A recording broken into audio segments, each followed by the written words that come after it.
आप सभी को मेरा नमस्कार। मेरे पास कई फ्रेंड्स के कमेंट आ रहे हैं कि कक्षा 2 की संदर्शिका और कार्य पुस्तिका मैच नहीं हो रही, क्योंकि संदर्शिका में प्रथम सप्ताह से ही दूसरे कालांश में अभ्यास कार्य पत्रक दिया गया है और तीसरे कालांश में पठन अभ्यास दिए गए हैं। पर जब हम कार्य पुस्तिका खोलते हैं तो उसमें सप्ताह 5 से कार्य पत्रक और पठन अभ्यास शुरू हो रहा है। तो अब प्रश्न ये उठता है कि सप्ताह 1 से 4 तक के जो अभ्यास कार्य पत्रक हैं और पठन अभ्यास हैं वे हमें कहाँ मिलेंगे। तो इसका उत्तर हमें संदर्शिका के पेज नंबर 165 में मिलेगा। तो आइए चलते हैं पेज नंबर 165 पर। यह है संदर्शिका का पेज नंबर 165। इसमें कालांश 2 में कार्य करने की रणनीतियाँ बताई गई हैं। जब आप नीचे आएंगे तो यहाँ पर आपको एक चीज़ और मिलेगा, डिकोडिंग किसे कहते हैं। देखिए यहाँ पर लिखा हुआ है हमारा पेज नंबर 165 संदर्शिका से। यहाँ पर कालांश 2 में कार्य करने की रणनीतियाँ बताई गई हैं। जब आप नीचे आएंगे तो यहाँ पर आपको एक चीज़ और मिलेगा। यहाँ पर डिकोडिंग की बहुत अच्छी परिभाषा भी दी गई है। अक्षर और ध्वनि के संबंध के आधार पर किसी शब्द को प्रिंट से ध्वनि में बदलकर उच्चारित करने की क्षमता को, उसके नीचे यहाँ नोट लिखा है, यहाँ पर लिखा गया है सप्ताह 1 से 4 तक के कार्यपत्रक डिजिटल मोड सॉफ्ट कॉपी में स्कूलों में उपलब्ध करवाए जाएंगे। प्रिंट फोटोकॉपी लेकर बोर्ड या बच्चों के नोटबुक में इन पत्रकों की गतिविधियों पर कार्य करवाया जाना है। यहाँ पर हमें सॉफ्ट कॉपी मिलनी थी सप्ताह 1 से 4 तक के कार्यपत्र की, पर जो हमें नहीं मिली है। तो हमारे पास अब दो ऑप्शन है, या तो हम जो भी वर्ण हैं हमारे सप्ताह में उनको लेकर हम खुद से कार्यपत्रक बनाएं और पठन अभ्यास तैयार करें, या फिर थोड़ा सा अपना मास्टर माइंड लगाते हैं। यहाँ पर देखिए लिखा हुआ है कक्षा 1 की पुनरावृत्ति सप्ताह 1 से 7। मीन सप्ताह 1 से 7 तक हमें कक्षा 1 की पुनरावृत्ति करानी है कक्षा 2 में। तो सप्ताह 1 से 4 तक तो पूरी तरह कक्षा 1 के ही प्रकरण हैं, पर 5वें सप्ताह से पाठ्य पुस्तकों को भी उसमें जोड़ दिया गया है। तो जब सप्ताह 1 से 4 तक कक्षा 1 के प्रकरण हैं तो कक्षा 1 के कार्यपत्रकों का हम यूज़ कर सकते हैं। आइए पहले देखते हैं कि सप्ताह 2 में कौन कौन से वर्ण हैं। सप्ताह 1 की बात हम नहीं करेंगे क्योंकि सप्ताह 1 तो बीत चुका है। अब देखिए सप्ताह 2 दिवस 1। दिवस 1 में वर्ण है द प च, और दिवस 2 में है अ ह एवं मात्रा ए। दिवस 3 में ग घ ग और आ, और दिवस 4 में है य ज एवं मात्रा ओ। मतलब इस सप्ताह 2 मात्रा है ए और ओ की, बाकी इतने वर्ण हैं। अब जो भी वर्ण इस सप्ताह में आए हैं हम कक्षा 1 की कार्यपुस्तिका से उन वर्णों पर आधारित जो कार्यपत्रक है उसका यूज़ इजीली कर सकते हैं। जो चित्रात्मक चीज़, चलिए थोड़ा सा हम कार्यपुस्तिका को भी कक्षा 1 की देख लेते हैं। कक्षा 1 की कार्यपुस्तिका के सप्ताह 14 में हमारे ये वर्ण मिल रहे हैं। ये द वर्ण पर आधारित कार्यपत्रक है। अब इसमें से जो चित्रात्मक वाली चीज़ें हैं उसे हम स्किप कर देंगे, बाकी चीज़ें हम बोर्ड पर इजीली बच्चों को बोर्ड पर या कॉपी पर दे सकते हैं। ये प वर्ण पर आधारित कार्यपत्रक है।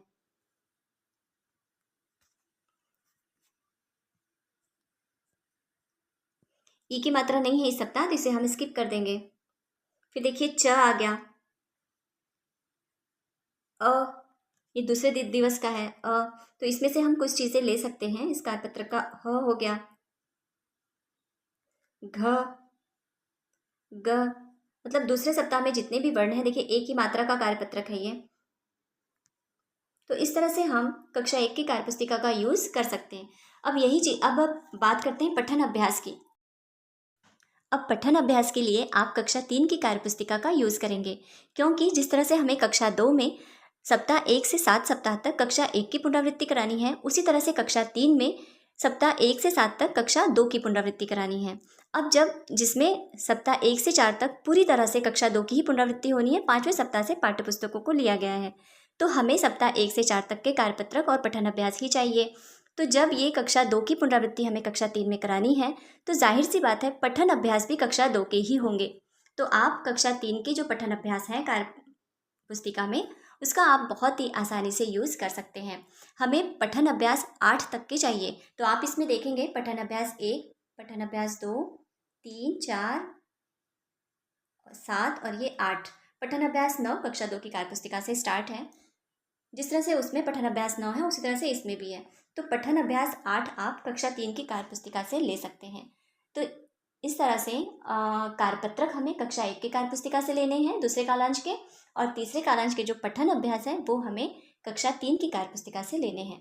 तो ये तो हो गई बात हिंदी की। अब बात करते हैं गणित की, क्योंकि कक्षा 2 में गणित के कार्यपत्रक भी हमें खुद से बनाने हैं। तो उसमें भी कोई परेशान होने की ज़रूरत नहीं है। चलिए चलते हैं गणित की संदर्शिका। गणित में भी हमें सप्ताह 1 से 6 तक कक्षा 1 की पुनरावृत्ति करानी है और 6 सप्ताह तक के कार्यपत्रक हमें स्वयं से बनाने हैं। आप जब यहाँ आएंगे तो आपको देखिए यहाँ पर लिखा हुआ है कार्यपत्रक स्वयं बनाएं। अब क्योंकि जब सप्ताह 1 से 6 तक हमें कक्षा 1 की पुनरावृत्ति करानी है तो शिक्षण उद्देश्य भी उसी कक्षा 1 के ही होंगे। जो इसमें सप्ताह 2 में शिक्षण उद्देश्य हैं तीनों, वो कक्षा 1 में आपको सप्ताह 12 में मिलेगा। और सप्ताह 12 का जो शिक्षण उद्देश्य होगा उसी पर आधारित कार्यपत्रक भी होंगे सप्ताह 12 के। तो आप यहाँ पर उस कार्यपत्रक का यूज़ कर सकते हैं। चलिए हम थोड़ा सा एक नज़र देख लेते हैं इस शिक्षण उद्देश्य को। देखिए, गिनने के सिद्धांत 1 to 1 कार्डिनैलिटी ऑर्डिनैलिटी के साथ 1 से 20 तक की संख्याओं को समझना, ये शिक्षण उद्देश्य है सप्ताह 2 का। और शिक्षण उद्देश्य 2 भी वही है, 1 से 20 तक के गिनने के सिद्धांत को समझना। और शिक्षण उद्देश्य 3 है 1 से 20 तक की संख्याओं को आगे और पीछे के क्रम में गिनना और लिखना। ये तीनों शिक्षण उद्देश्य हमें कक्षा 1 में सप्ताह 12 में मिलेंगे। तो चलिए एक नज़र हम कक्षा 1 की संदर्शिका और कार्यपत्रक को भी लगे हाथ देख लेते हैं। देखिए, ये कक्षा 1 की संदर्शिका है सप्ताह 12। यहाँ पर सेम वही उद्देश्य हैं जो हमारे कक्षा 2 में सप्ताह 2 में है। गिनने के सिद्धांत 1 to 1 कार्डिनैलिटी एंड ऑर्डिनैलिटी के साथ 1 से 20 तक की संख्याओं को समझना। अब शिक्षण उद्देश्य 2 जब हम देखते हैं, देखिए सेम वही शिक्षण उद्देश्य है यहाँ पर। और तीसरा भी वही है, 1 से 20 तक की संख्याओं को आगे और पीछे क्रम में गिनना और लिखना। अब इसी पर आधारित आपको कार्यपत्रक मिल जाएगा। तो आप चलिए एक नज़र कार्यपत्रक। ये शिक्षण उद्देश्य 1 पर आधारित कार्यपत्रक, ये शिक्षण उद्देश्य 2 पर आधारित,